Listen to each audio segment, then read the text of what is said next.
Berjumpa dengan Ibu Anes dalam materi pelajaran Geografi KBM Online kelas 12. Kali ini Ibu akan membahas mengenai beberapa materi yang sering muncul dalam UNBK tahun-tahun yang lalu. Yang materi yang akan Bu Anes terangkan yang pertama adalah mengenai dinamika planet bumi, dinamika litosfer, dinamika atmosfer, dan dinamika hidrosfer. Yang pertama akan kita bahas adalah dinamika planet bumi. Materi yang sering muncul dalam soal-soal tahun lalu mengenai yang pertama, gerakan lempeng bumi. Kedua, gerakan rotasi dan revolusi bumi. Yang sering muncul yang akan Bu Anes bahas kali ini hanya gerakan lempeng bumi. Gerakan lempeng bumi berikut adalah soal-soal yang ada. Teori lempeng tektonik. Soal ini Bu Anes ambil dari UN tahun 2017-2018. Berikut soalnya. Dampak yang ditimbulkan oleh gerakan lempeng seperti pada gambar di samping adalah A. Muncul aktivitas vulkanisme. B. Pelebaran batas main oceanic grade. C. Menimbulkan zona subduksi. D. Muncul pegunungan lipatan. Dan E. Memicu sesar mendatar. Simpan dulu jawabannya, kita akan bahas dulu. Nah, apa itu gerakan-gerakan lempeng tektonik? Pembentukan muka bumi di dalam teori lempeng tektonik ada jenisnya, yaitu ada 3 jenis. Yang pertama adalah gerakan konvergen. Gerakan konvergen ialah gerakan lempeng saling mendekat. Nah, gerakan ini seperti gambar di samping. Ini saling mendekat antara dua lempeng benua dan lempeng benua. Nah, apa yang menyebabkannya? Yang menyebabkannya adalah gerakan dari dalam bumi. Gerakan ini akan membentuk pegunungan lipatan. Seperti apa? Seperti Mount Everest ya, pegunungan di Himalaya itu karena adanya gerakan konvergen benua India dan benua Eurasia. Yang kedua bisa menyebabkan terbentuknya palung laut. Ini karena adanya gerakan benua dan samudra. Yang ketiga adalah aktivitas vulkanisme antara benua dan samudra.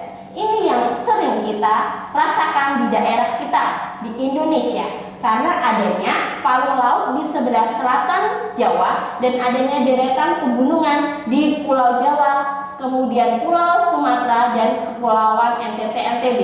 Makanya kita sering disebut dengan Ring of Fire. Nah, yang kedua adalah gerakan divergen atau gerakan saling menjauh. Gerakan saling menjauh itu bisa menyebabkan terbentuknya lantai dasar samudra atau main oceanic ridge. Nah, main oceanic ridge ini bisa terjadi di beberapa daerah. Contohnya ada di Samudra Pasifik, di Samudra Atlantik. Nah, di Samudra Atlantik itu terjadi pegunungan lipatan, tetapi pegunungannya rendah. Nah, tetapi kalau ini terjadi di dataran itu belum ada sampai saat ini. Semoga tidak ada ya, karena nanti akan terbentuk jurang yang sangat dalam dan itu sangat berbahaya. Yang ketiga adalah transform fault. Nah, lempeng saling bergesekan. Lempeng saling bergesekan ini akan membentuk sesar mendatar. Nah, contoh yang terjadi di Palu Koro, sesar Palu Koro yang terjadi 2018 kemarin. Gerakannya seperti ini, saling bergesekan. Nah, dari situ kita bisa lihat jawabannya yang tepat adalah E ya, terbentuknya sesar mendatar. Nah, sebelumnya ini. Nah, ini jawabannya adalah E, memicu sesar mendatar. Oke, selanjutnya kita akan memprediksi kira-kira soal seperti apa yang muncul untuk tahun berikutnya atau tahun ini. Nah, tahun ini Bu Anes prediksi akan muncul hampir sama ya, seperti ini, tetapi lebih ke lokasinya. Lokasinya itu ada di mana sesar-sesar tersebut, sehingga kita perlu mempelajari lokasi-lokasi yang biasa ada sesar, kemudian ada gerakan konvergen ataupun divergen. Nah, ini dia prediksi-prediksi. Anda semuanya mungkin bisa untuk mempelajari peta yang Bu Anes sajikan. Contohnya yang ada di daerah, contohnya yang ada di Koro, Palu Koro di peta Sulawesi. Kemudian ada juga di Ambon, sesar Ambon. Kemudian ada juga sesar di Sumatera. Nah, itu adalah sesar-sesar yang sering terjadi. Kemudian selanjutnya semuanya adalah hasil dari konvergen. Nah, kita bisa lihat dari peta ini. Insya Allah besok kalau Anda semuanya sudah bisa paham, untuk soal berikutnya tahun ini insya Allah bisa. Nah, selanjutnya yang akan Bu Anes bahas adalah mengenai dinamika litosfer atau pedosfer. Materi soal yang sering muncul adalah siklus batuan. Kedua, tektonisme, vulkanisme, dan seisme. Ketiga adalah tenaga eksogen. Keempat adalah persebaran jenis tanah. Kali ini yang akan Bu Anes bahas hanyalah tektonisme, vulkanisme, dan seisme, khususnya adalah tektonisme. Yang berikut adalah soal UN yang Bu Anes ambil dari tahun 2018-2019. Pertanyaannya, bentuk muka bumi yang berupa lembah terjadi karena adanya proses lipatan dinamakan A. Sinklinal, B. Antiklinal, C. Horst, D. Graben, E. Fault. Dari sini sudah paham jawabannya, disimpan dulu jawabannya, kita bahas. Nah, tektonisme itu sendiri adalah gerakan lempeng tektonik. Gerakan lempeng tektonik ada dua, epirogenetik dan orogenetik. Epirogenetik gerakan lempeng yang cukup lama, lokasinya sangat luas. Yang orogenetik gerakannya cepat, kemudian lokasinya sempit. Epirogenetik dibagi dua, epirogenetik positif dan epirogenetik negatif. Epirogenetik positif itu terjadi karena adanya pengangkatan, ya lihat gambarnya ya, adalah pengangkatan dari laut. Jadi laut seolah-olah naik, kemudian daratan seolah-olah turun. Sedangkan kalau di negatif itu laut yang turun, kemudian dataran seakan-akan naik. Nah, ini terjadi di daerah kita ya, di daerah Gunung Kidul. Itu karena adanya pengangkatan. Dulu Gunung Kidul itu adalah wilayah lautan, tetapi karena adanya pengangkatan sehingga terjadilah seperti sekarang. Makanya kalau sebagai buktinya itu ada daerah di mana ada namanya Sungai Bengawan Solo Purba di daerah Sadeng, di Sadeng gitu ya. Nah, kemudian yang kedua adalah orogenetik. Orogenetik tadi adalah gerakannya cepat, lokasinya sempit. Ada dua, lipatan dan patahan. Lipatan itu, ini adalah bagian lipatan ya. Bagian lipatan ada graben yang di bawah, kemudian horst yang menonjol ke atas. Kemudian kalau patahan itu adalah yang sebagai lembahnya adalah sinklinal, kemudian sebagai puncaknya adalah antiklinal. Nah, di mana antiklinal ini biasanya ditemukan minyak bumi. Karena apa? Dulu minyak bumi itu ada di bawah, karena adanya pengangkatan antiklinal ini sehingga bisa ditemukan. Nah, berarti dari sini kita jawab tadi apa? Bahwa lembah yang berupa hasil dari lipatan, jawabannya berarti adalah sinklinal atau jawabannya adalah A. Bisa dipahami? Oke, selanjutnya Bu Anes akan bahas mengenai dinamika atmosfer. Adapun soal yang sering muncul adalah lapisan atmosfer, unsur cuaca dan iklim yang meliputi suhu, tekanan, kelembaban, angin, awan, dan hujan. Kemudian yang ketiga adalah karakteristik iklim di Indonesia. Nah, pertanyaannya, Bu Anes ambil dari tahun UN tahun 2018-2019. Pernyataan. Nah, ini tentang unsur cuaca dan iklim, khususnya ada hujan. Disajikan pernyataan. Yang pertama, mengikuti perubahan daerah konvergensi. Yang kedua, biasanya terjadi pada tengah hari dan tegak lurus. Yang ketiga, lokasi di wilayah tropis. Yang keempat, terjadi siang hari di lereng gunung. Yang kelima, disebabkan pertemuan angin barat dan angin timur.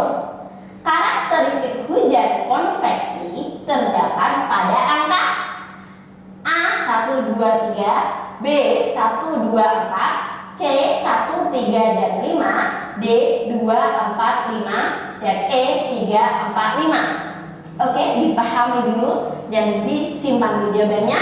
Kita bahas dari soalnya. Nah, jenis hujan sendiri itu terbagi menjadi 3. Yang pertama, hujan konveksi atau zenital. Nah, ini dia gambar yang disajikan ya.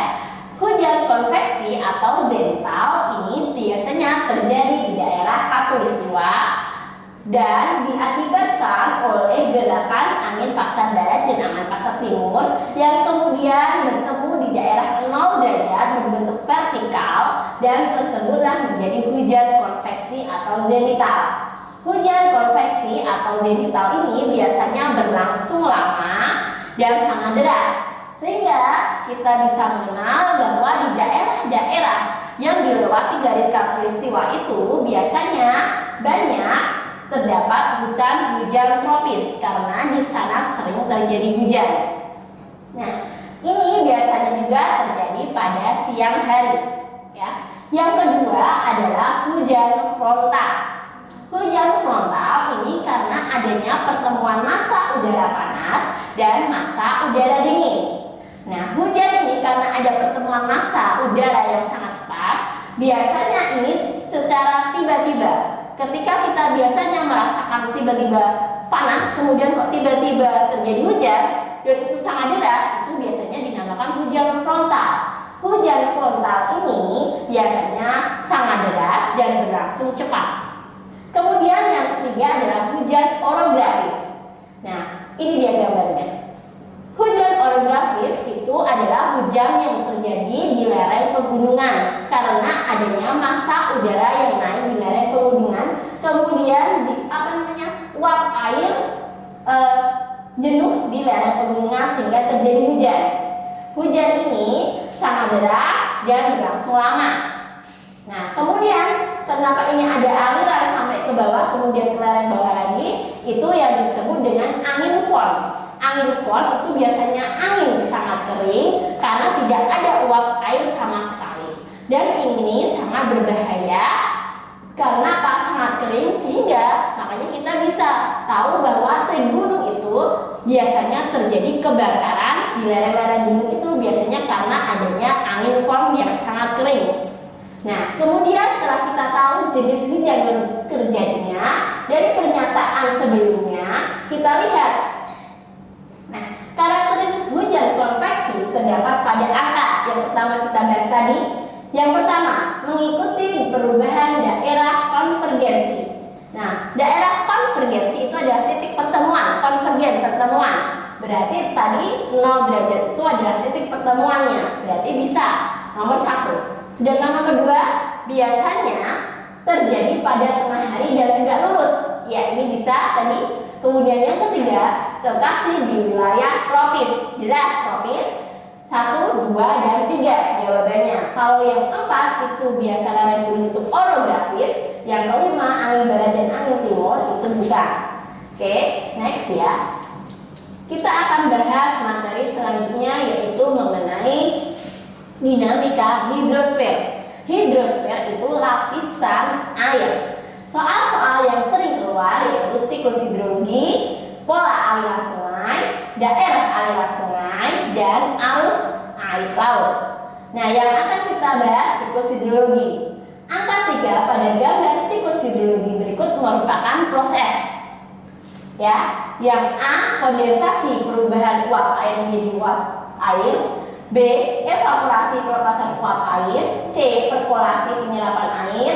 D, infiltrasi penyerapan air di permukaan tanah. Dan E, presipitasi. Nah, ini pembahasannya sudah jelas ya, bahwa yang ketiga itu adalah presipitasi. Yang pertama itu evaporasi, yang kedua transpirasi, yang keempat infiltrasi, yang kelima evapotranspirasi. Jawabannya yang E ya, atau atau presipitasi, jatuhnya air atau es ke permukaan bumi. Oke, berikut sudah selesai dari Ibu Ades untuk materi selanjutnya. Bisa kalian buka di alat Instagram. Wassalamualaikum warahmatullahi wabarakatuh. Head start.